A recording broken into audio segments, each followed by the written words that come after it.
Le damos la bienvenida a Mundo 2020, nuestro programa de análisis en Cubovisión Internacional. Así es, hoy a dos voces, algo Richard, diferente. Así mismo, o mejor dicho, bueno, a cuatro, porque vamos a conversar de inmediato con nuestros colegas Leslie Alonso y Odenis Mazó, corresponsales de Prensa Latina en el Líbano.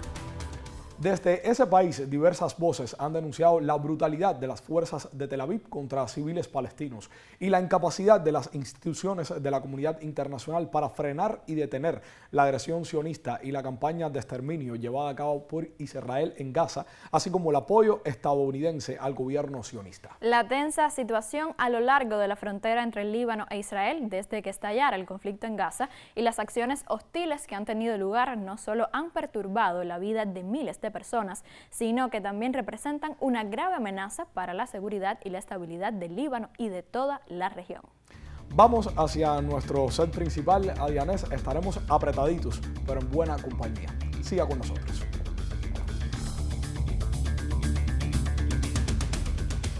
Muchísimas gracias, Leslie y Odenis, por estar aquí con nosotros en Mundo 2020. Gracias por compartir también desde una experiencia tan cercana un tema tan actual, tan necesario, tan pertinente como es Líbano y todo lo que gira en torno al país. Así es, ya son más de 2 años en Líbano. Cuéntanos ahora aquí al inicio del programa cómo ha sido un poco esa experiencia. Bueno, llegamos a un país de Medio Oriente que siempre es un reto profesional grande. Primero por lo conflictivo que es la región, porque es una región que históricamente ha tenido guerras internas entre países, está ahí el ente israelí, el sionismo, y bueno, por tanto es el peligro fundamental de la región, y ya ir a un espacio como ese es un reto profesional grande. Definitivamente. Además, por el idioma, porque es un idioma muy diferente al nuestro, y bueno, pues asumimos el reto, fuimos juntos, y hemos crecido muchísimo, pero en un contexto muy hostil. O sea, siempre los costos personales son altos porque nos ha tocado vivir estos últimos 9 meses una guerra extremadamente intensa que ha tenido su epicentro en Gaza y, bueno, y en Palestina, pero que el Líbano entró al conflicto desde el segundo día del inicio de la guerra y, bueno, nos ha tocado ahí vivir al interior del país todo lo que ha significado un conflicto armado. Todo un reto profesional indiscutiblemente para... Ha sido un ejercicio de crecimiento desde todo punto de vista. La región era nueva para nosotros, todos los días vamos incorporando conocimiento, vamos incorporando realidades, costumbres. Líbano y el mundo árabe es un mundo que de este lado del mundo es desconocido, sin embargo es un mundo precioso, de una cultura muy humanista, muy moral, muy humana. Y bueno, en medio de este escenario de la guerra ha sido días de constante tensión, pero de mucho aprendizaje y de mucho crecimiento personal. Ahora, me interesa hablar de la frontera Líbano-Israel, si a ustedes les parece, porque es que lleva años en un precario equilibrio y esto desde el fin de la guerra que aconteció en 2006, como sabemos. Ahora es una de las zonas más sensibles dentro de lo que es la expansión del actual conflicto del Medio Oriente y ha habido intercambios de ataques entre Israel y Hezbollah. Muchos analistas aseguran que si Israel ataca el Líbano, el conflicto tomaría un alcance mayor y también las consecuencias serían imprevisibles, ¿no? Este es el escenario que más o menos se mueve en torno a la frontera. Así es, además en los medios de comunicación podemos ver cómo titulares son muy frecuentes, el hecho de que Israel y Líbano avanzan en una cruzada, están en una guerra que parece interminable, sobre todo en medios occidentales que azotan mucho acerca de este tema. ¿Cuál es su visión acerca del asunto?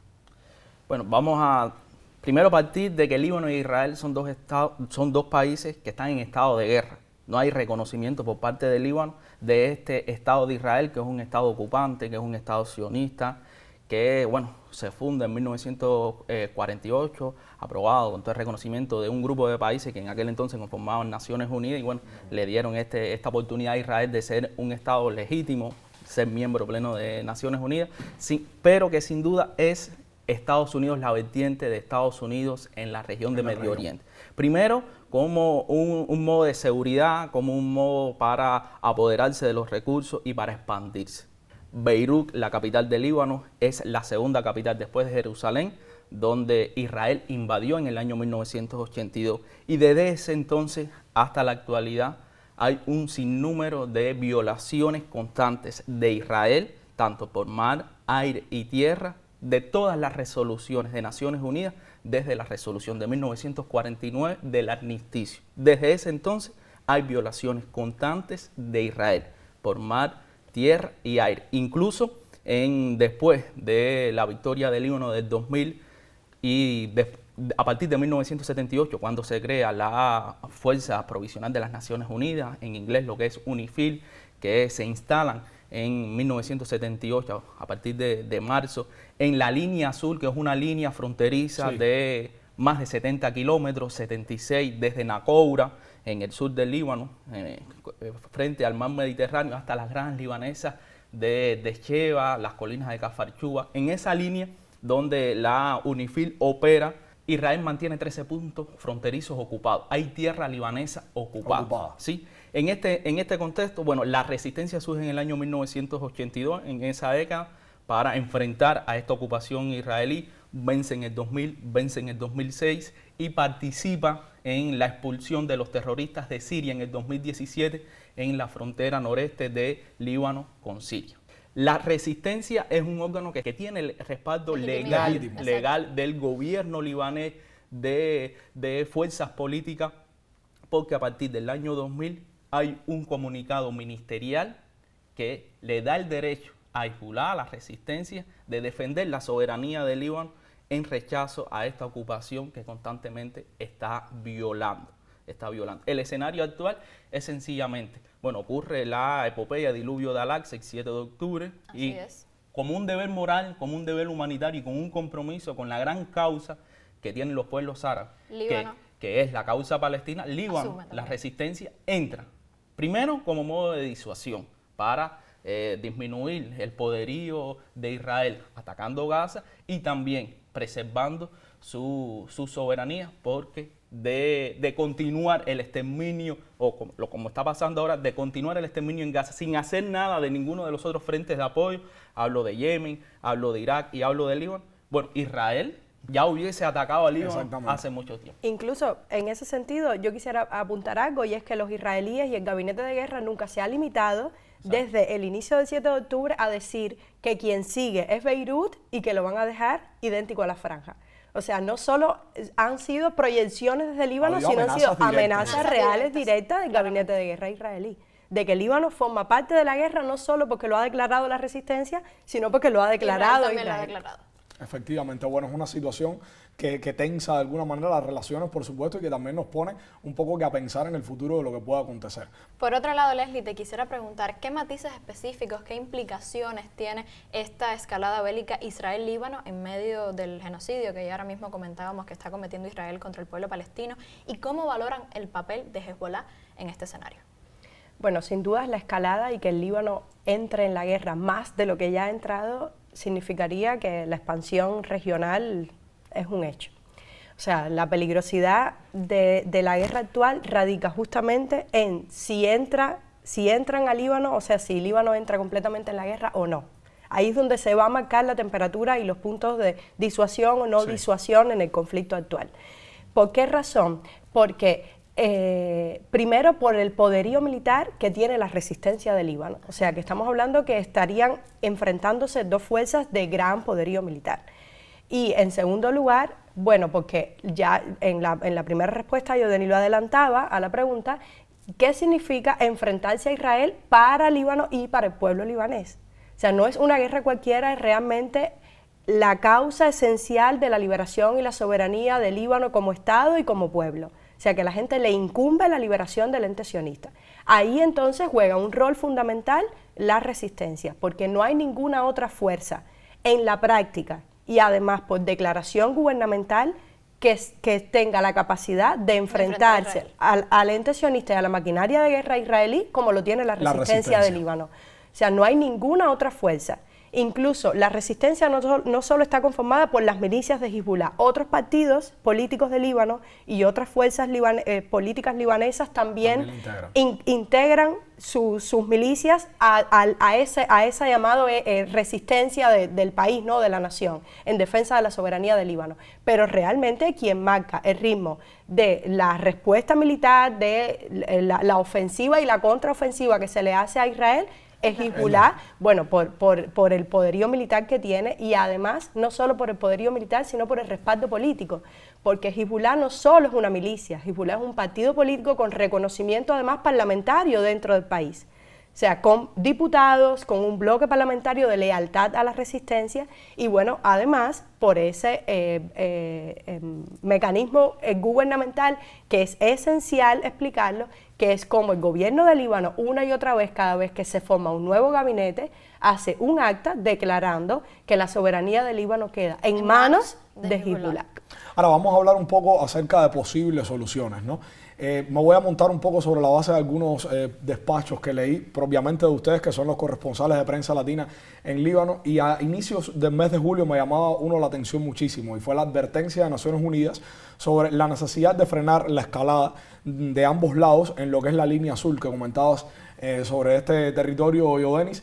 El primer ministro interino de Líbano, incluso a principios de mayo aproximadamente, había pedido al secretario general de las Naciones Unidas presionar un poco a Israel para detener la agresión contra el sur de la nación levantina.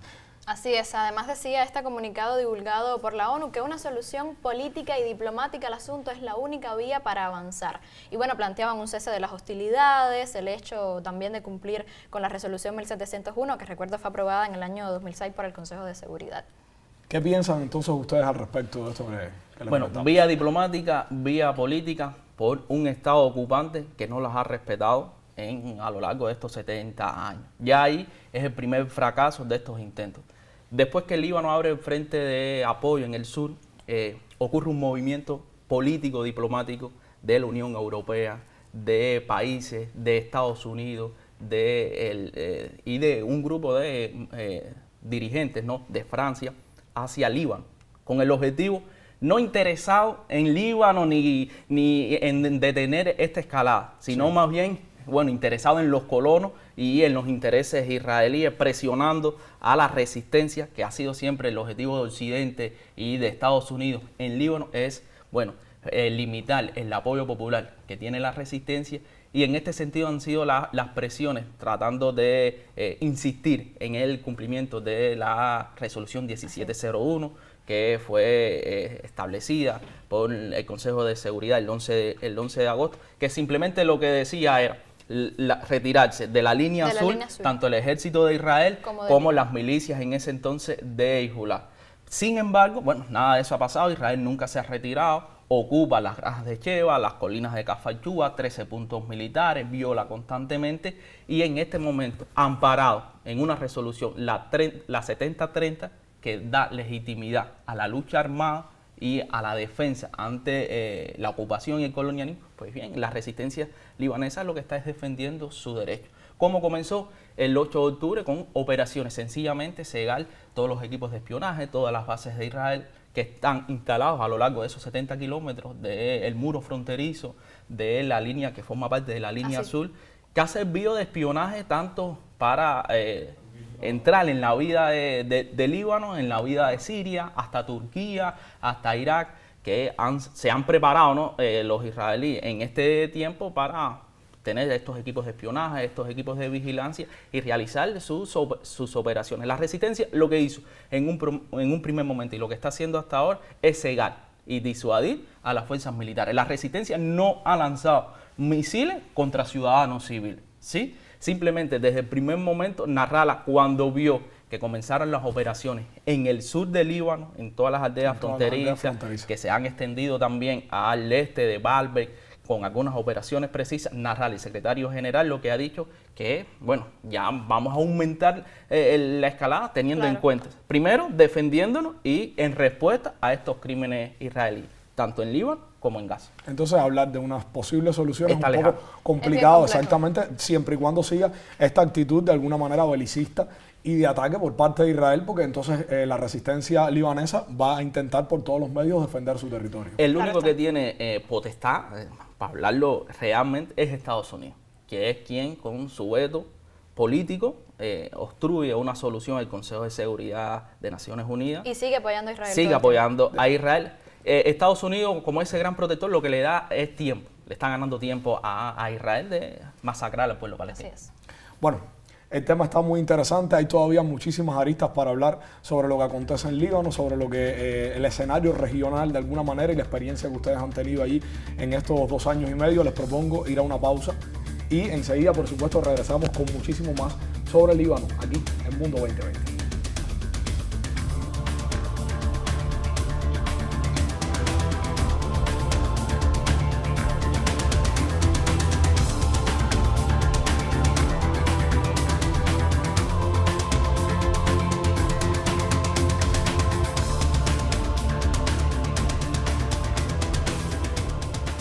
Regresamos de la pausa en Mundo 2020, hoy hablando sobre la situación en Oriente Medio con los corresponsales de prensa latina en Líbano, Leslie y yo, Denis.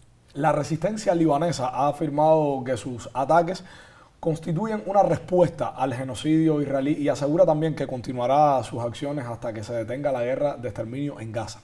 Ahora, el jefe del bloque parlamentario Lealtad a la Resistencia señaló que apostar por un acuerdo, una reconciliación o una normalización con Israel solo contribuirá a más crímenes de la entidad sionista. ¿Qué consideras al respecto? Es que 75 años de historia conviviendo y compartiendo fronteras con Israel, ahí es donde está la respuesta. O sea, Líbano no ha tenido garantías en todos los mecanismos para tratar de ir a establecimiento de relaciones, bueno, están en estado de guerra, nunca establecimiento de relaciones diplomáticas, pero menos de normalización, de seguridad, y no se ha logrado. Cada vez es más la amenaza de Israel, del ente israelí, de ahora el gabinete de guerra israelí contra la soberanía de Líbano. Y los 75 años sobran los ejemplos de guerras, de invasiones, además sobrevuelan el espacio aéreo de Líbano para atacar Siria una y otra vez. Todos los ataques por aire que se hacen contra Siria, contra la capital siria, es sobrevolando el espacio aéreo de Líbano. Entonces, por supuesto, todos los políticos que defienden el derecho de Líbano a la soberanía y el derecho de Líbano a contar con una resistencia no confían en los mecanismos diplomáticos. No hay vestigios de normalización ninguna de intentos para normalizar con el ente israelí. Además, como son dos países declarados en estado de guerra, no hay relación incluso ni social ni entre pueblos entre uno y otro. Nadie que haya pisado territorio israelí puede visitar Líbano.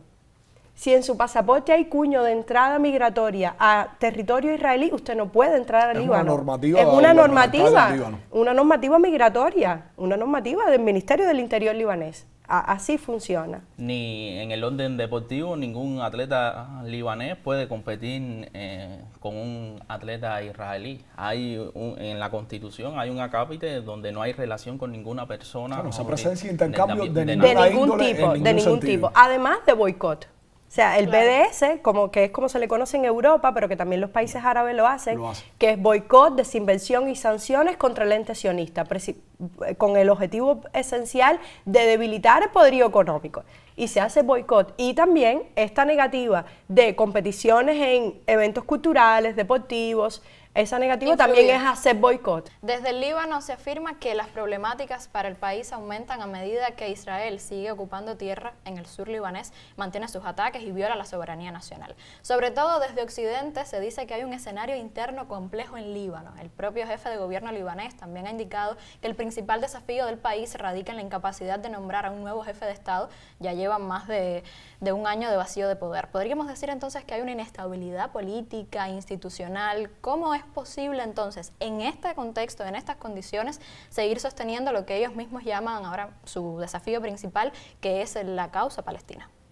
Bueno, vincular lo que está sucediendo en Gaza, lo que está sucediendo con el Frente de Apoyo en el sur de Líbano, el Frente de Apoyo de Yemen y de Irak, con el vacío presidencial, que ahora en octubre va a cumplir 2 años de vacío de poder, es un error, es una forma de manipular, es una forma de presionar al gobierno libanés, que elabora de manera interina desde la noche del 31 de octubre del 2022, una forma de presionar. Lo comentaba, cuando Líbano abre el Frente Sur, se hace un movimiento político que va a Líbano a presionar, a cumplir la resolución 1701, a tratar de decirle a los diputados, a los bloques parlamentarios, bueno, vamos a abandonar Gaza y ocúpense de este problema que ustedes tienen, que es el vacío presidencial. Pero antes del 7 de octubre ya había vacío presidencial y sencillamente el presidente no se ha elegido porque el Líbano es un país multirreligioso de confesiones de fe, de un sistema constitucional de confesiones de fe, donde el presidente constitucionalmente tiene que ser un cristiano maronita, el presidente del parlamento tiene que ser un musulmán chiita y el primer ministro tiene que ser un consenso. Es muy difícil. Es complicado. Pero además hay una clara manipulación desde Occidente. Exacto. En los medios occidentales se ve. Además, es un país que por este sectarismo que mencionaba Leslie, es muy dependiente del exterior. y hay 5 naciones que se hace llamar en la prensa occidental como un comité de 5 países interesados en el expediente presidencial, que hablamos de Francia, que es la madre patria para los libaneses, Francia, Estados Unidos, Egipto, Arabia Saudita y Qatar. Estas 5 naciones, sus embajadores constantemente se están reuniendo en la capital libanesa con los diferentes bloques parlamentarios, con las diferentes fuerzas políticas, intentando, hasta ahora no ha habido un nombre, hay un bloque, una fuerza que es el bloque Lealtad a la Resistencia, junto con algunos bloques del movimiento Amal, que es un grupo chiita que es aliado de Hezbollah, y algunos independientes sunitas, que nominan a Suleimán Frangieh, quien es jefe de la corriente Marada, una de las corrientes cristiano-maronita cristiana. Y bueno, se piensa que sea el futuro presidente de la República. Sin embargo, no se ha logrado en 12 sesiones parlamentarias el consenso necesario para elegirlo, que son 65 votos lo que se necesita para elegirlo, porque hay una fragmentación en el Parlamento tras las elecciones parlamentarias de mayo. Y eso tiene una causa esencial, el no apoyo a Suleimán Frangieh, y es que Suleimán Frangieh respalda la resistencia, a pesar de ser cristiano maronita, o sea, no milita en la resistencia por su confesión de fe. Y ahí está el principal... Es una de las claves para entender exactamente lo que está sucediendo. Leslie lo decía, son países que están en estado de guerra, pero hay ultraderecha dentro del Líbano que de cierto modo, no abiertamente, pero apoya los intereses occidentales, permite a Israel, a espías que operen en el Líbano, como son la ultraderecha de las fuerzas libanesas, los falangistas, que son los que hicieron la masacre de Sabra y Shatila en el 82. En el Líbano hay alrededor, si las estadísticas no me fallan, de 490.000 refugiados palestinos registrados en la UNRWA, que es la agencia de Naciones Unidas, sabemos, para este asunto. Ahora, ¿cuál es la situación actual de este programa? Si nos los pudieran comentar.